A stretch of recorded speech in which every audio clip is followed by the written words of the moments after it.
आज हम लोग चैप्टर 1 का एक्सरसाइज सॉल्व करेंगे। तो इसमें क्वेश्चन नंबर 1 है, कहता है what is force between two charge small spheres having charges 2 into 10 to the power minus 7 coulomb and 3 into 10 to the power minus 7 coulomb and which are separated by a distance of 20 centimeter, 30 centimeter in air। यानी दो charge sphere हैं, size उनका छोटा है। ये इसलिए condition दिया गया कि पॉइंट चार्ज के लिए ही कूलम्ब्स लॉ का हम लोग यूज करते हैं दो चार्ज के बीच फोर्स निकालने के लिए। तो दोनों स्फेयर साइज में बहुत छोटा है, दोनों पर का चार्ज दिया हुआ है, दोनों एक दूसरे से एयर में 30 सेंटीमीटर डिस्टेंस पर जो है सिचुएटेड है, यानी दोनों के बीच का सेपरेशन दिया हुआ है और फोर्स निकालना है। तो सिंपल क्वेश्चन है Q1 equal to 2 into 10 to the power minus 7 coulomb, Q2 equal to 3 into 10 to the power minus 7 coulomb. Distance between them 30 centimetre.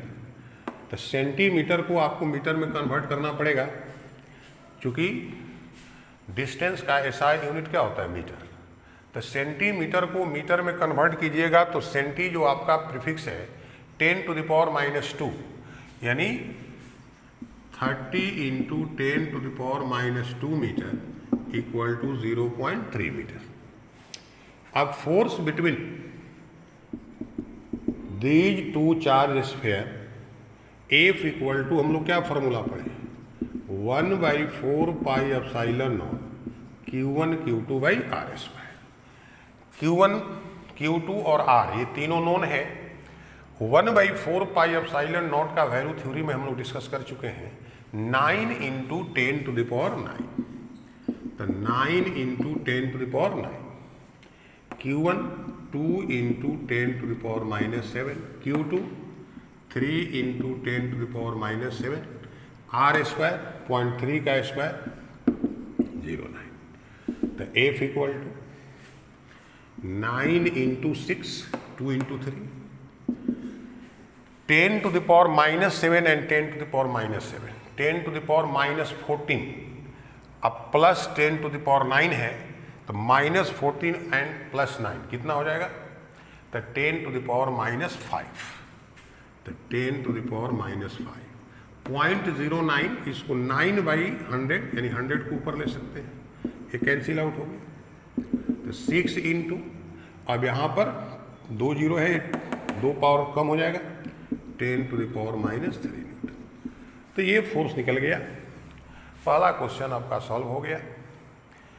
अब जो है क्वेश्चन नंबर 2, इसमें कहता है कि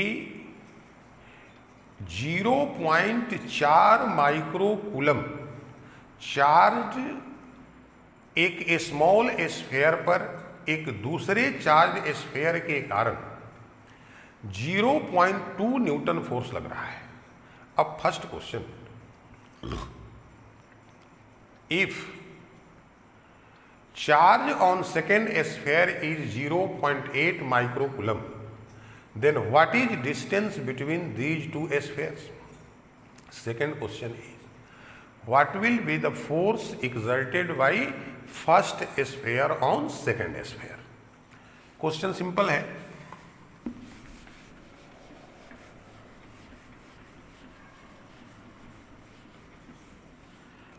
एक स्मॉल स्फेयर है जिस पर चार्ज है 0.4 micro coulomb.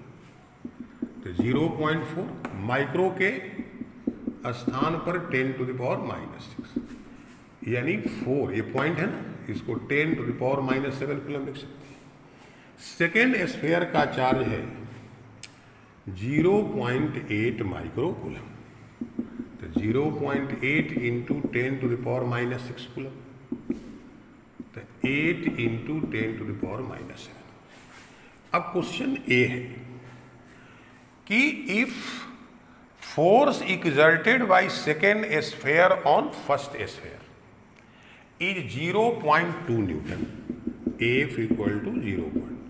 Then what will be the value of separation between them? That means what is the value of R? Here R is the distance between these two spheres.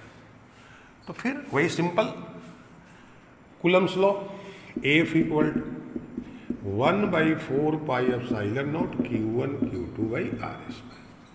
तो R square equal to 1/4 pi epsilon naught Q1 Q2 by F.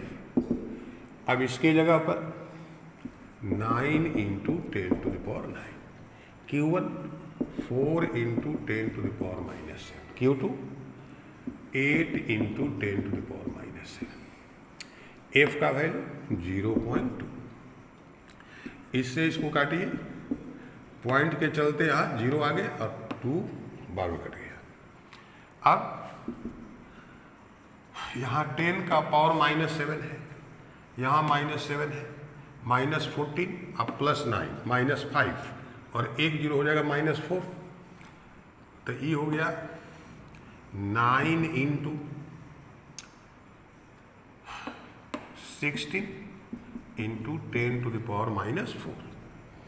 ये value होगी किसका? R square का. तो R equal to 9 का square root 3, 16 का 4 और 10⁻⁻4 का 10⁻⁻. तो 12 × 10⁻⁻2 मीटर, 0.12 मीटर, या इसी को 12 सेंटीमीटर लिख सकते हैं. तो एक पार्ट का आंसर निकल गया कि दोनों के बीच का जो सेपरेशन है वे 0.12 मीटर है या 12 सेंटीमीटर है. अब जो इसका पार्ट बी है उसमें क्या कहता है? पार्ट बी में कह रहा है कि फर्स्ट स्फेयर द्वारा सेकेंड स्फेयर पर कितना फोर्स लगेगा. तो हम लोग थ्योरी में डिस्कस कर चुके हैं कि 2 पॉइंट चार्ज अगर एक दूसरे से कुछ डिस्टेंस पर सिचुएटेड हैं तो दोनों एक दूसरे पर सेम मैग्नीट्यूड का फोर्स एग्जर्ट करते हैं और दोनों का द्वारा एग्जर्टेड फोर्स का डायरेक्शन एक दूसरे के अपोजिट होता है. तो since force exerted by both charges on each other is to be same. So, force exerted by first sphere on second sphere will be also 0.2 Newton. हम लोग थ्योरी में डिस्कस कर चुके हैं. एक चार्ज दूसरे चार्ज पर जो फोर्स लगाते हैं दोनों का मैग्नीट्यूड सेम होता है.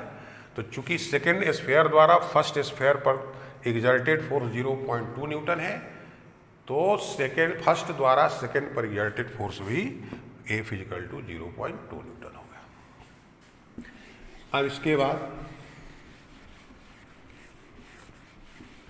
क्वेश्चन 3.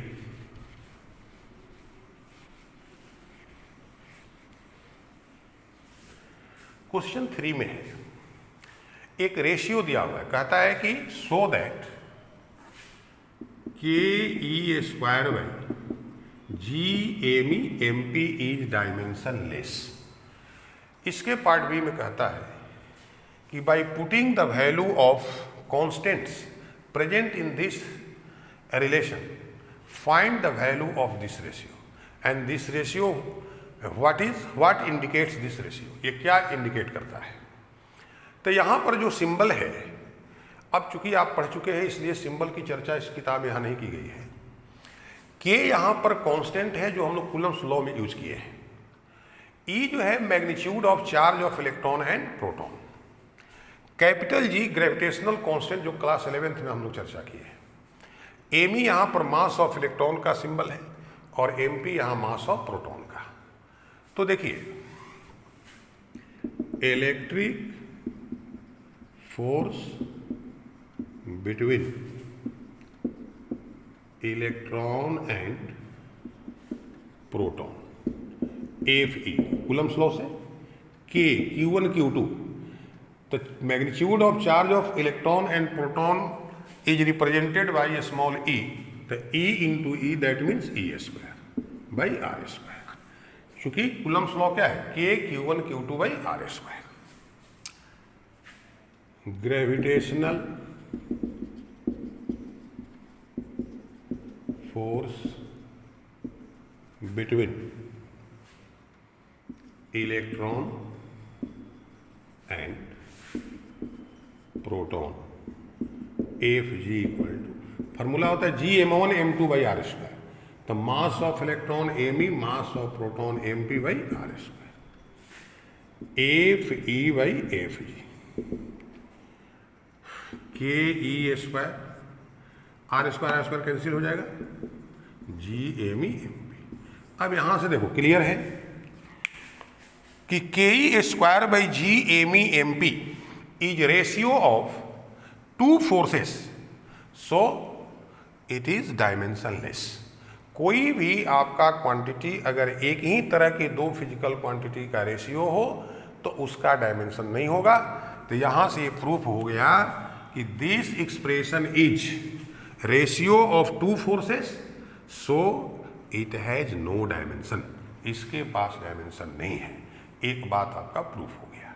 अब रही बात इसका वैल्यू, तो ये जो रेशियो आएगा वो किसका रेशियो आएगा, तो इलेक्ट्रॉन और प्रोटॉन के बीच लगने वाले इलेक्ट्रिक फोर्स और ग्रेविटेशनल फोर्स का रेशियो आएगा।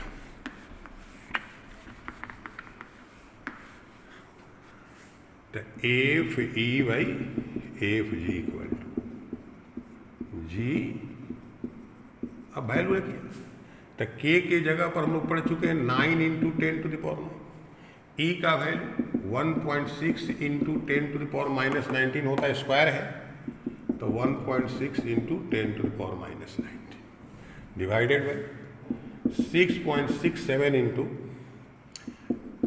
जी का वैल्यू हो गया, mass of electron 9.11 into 10 to the power minus 31, 1.67 into 10 to the power minus 27, ये मास ऑफ प्रोटॉन है। अब इसी को हम लोग सॉल्व करेंगे, तो F E by F G equal to 9 into 16 into 16 256, 6.67 9.11 1.67 10 to the power 9 minus 19 इसको 38 कर देते हैं, प्लस 11 नीचे से ऊपर गया, प्लस 31 प्लस 27।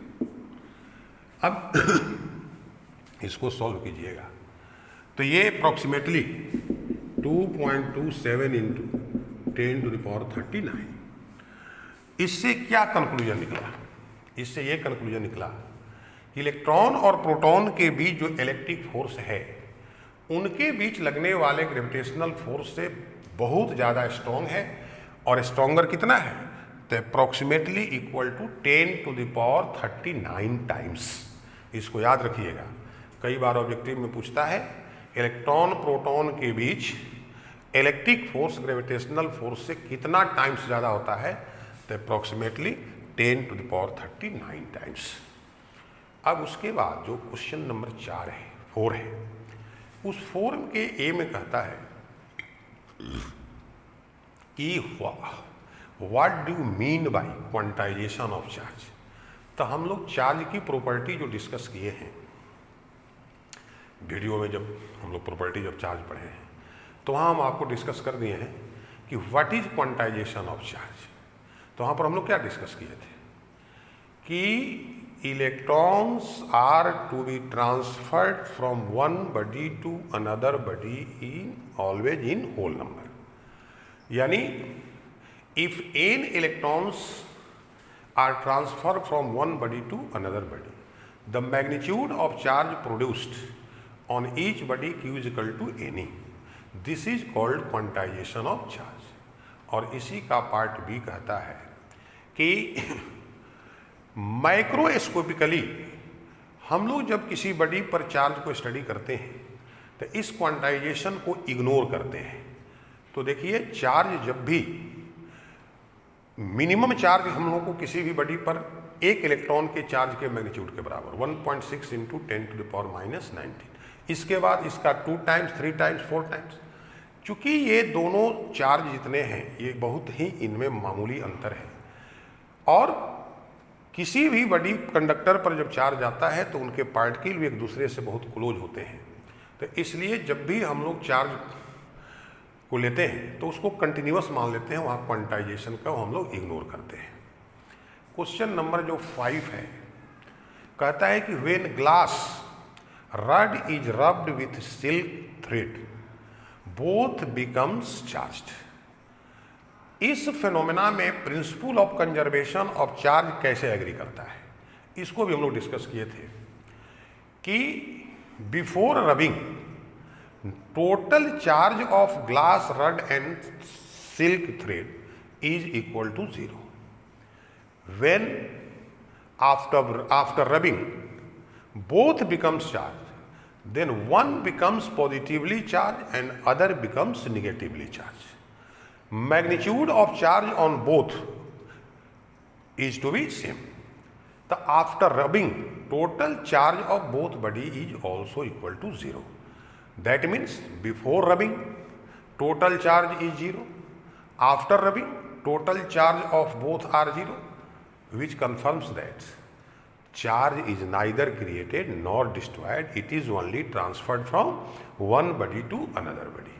तो ये आपकी जो फिनोमेना है, यहाँ पर principle of conservation of charge obey होता है, यहाँ कोई उसको डिसओबे नहीं कर रहा है।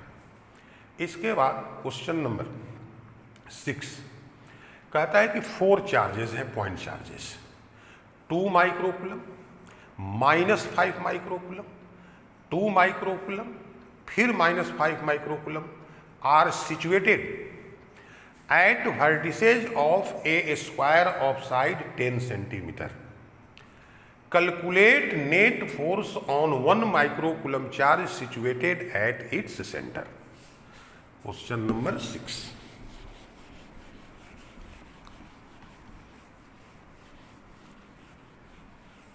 सिंपल क्वेश्चन है। ये एक स्क्वायर है ABCD, 2 microcoulomb, -5 microcoulomb, 2 microcoulomb, -5 microcoulomb. इसके सेंटर पर ये O हो गया, यहाँ 1 माइक्रोकूलम, प्रत्येक साइड 10 सेंटीमीटर है। अब आपको फोर्स कैलकुलेट करना है 1 माइक्रोकूलम चार्ज जो सेंटर पर है, तो इस जो भी ये पॉइंट चार्जेस हैं इसके वर्टिसेस पर, इससे सेंटर का डिस्टेंस, तो ये जो डिस्टेंस है ये डायगोनल का हाफ होगा, तो R equal to diagonal side √2 यानी 10√2/2, तो 5√2 सेंटीमीटर, तो 5√2 इंटू मीटर। अब इस चार जो ये पॉइंट चार्जेस हैं, पहले हम लोग सेपरेटली सबके कारण इस O पर सिचुएटेड जो आपका चार्ज है उस पर फोर्स कितना लगेगा और किस डायरेक्शन में लगेगा। तो 2 माइक्रोकूलम इस 1 माइक्रोकूलम चार्ज को रिपेल करेगा। इसको हमने मान लिया force on O due to A। तो FOA फॉर्मूला क्या है, Q1 Q2/R²। Direction from O to C, O to C। 9 × 10⁻⁹, 2 × 10⁻⁻6, 1 × 10⁻⁻6 R², 50 × 10⁻⁻4। तो देखो 9 × 2 18/5। अब 1 0 यहाँ से खत्म, -3 ऊपर जाके प्लस हो गया, 9 और 3 12, -6 -6 -12, -12 + 12 खत्म हो गया, तो केवल बच गया यहाँ पर 12 - 12 यानी 10⁻�0, तो 18/5 इतना newton. Similarly this charge will repel this charge, यानी force due to 2 microcoulomb charge situated at C on 1 will be FOC, यानी force on O due to C। इसका डायरेक्शन O से A की ओर, तो FOC 1/4 πε Q1 Q2/R²। 9 into 10 to the power 9, 2 into 10 to the power -6, 1 into 10 to the power -6, 50 into 10 to the power -, same चीज आ गई 3 point, इसका direction from O to A। अब देखो ये दोनों फोर्स का मैग्नीट्यूड सिमिलर है, डायरेक्शन अपोजिट है, तो since F O A equal to minus F O C, therefore F O A plus F O C equal to 0। अब इसी प्रकार से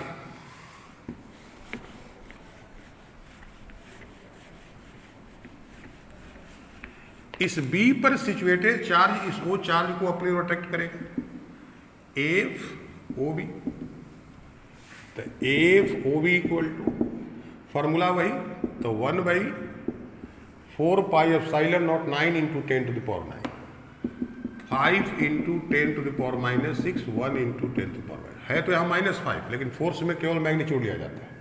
आर का वैल्यू वही 50 इंटू 10 टू द पावर -1, ये 10 हो गया, -3 प्लस हो जाएगा हर 12, -12 खत्म, यानी केवल क्या बच गया 9 newton. Similarly force due to charge situated on D, ये इसको इधर अट्रैक्ट करेगा, एफ ओ डी, तो F O D 9 into 10 to the power 9, 1 into 10 to the power -6, ये भी वही 9 इंटू। अब इन दोनों फोर्स का भी डायरेक्शन एक दूसरे के अपोजिट है, तो since F O B equal to minus F O D और F O B plus F O D equal to 0, इसका मतलब क्या हुआ कि net force on charge 1 micro coulomb is equal to 0, तो net force on charge 1 micro coulomb F equal to 0। तो इस प्रकार से क्वेश्चन नंबर 6 हो गया। क्वेश्चन नंबर 7 ये भी हम लोग डिस्कस कर चुके हैं, इसमें भी 2 पार्ट हैं, ए और बी, ठीक है, इसको हम अगले वीडियो में डिस्कस करेंगे।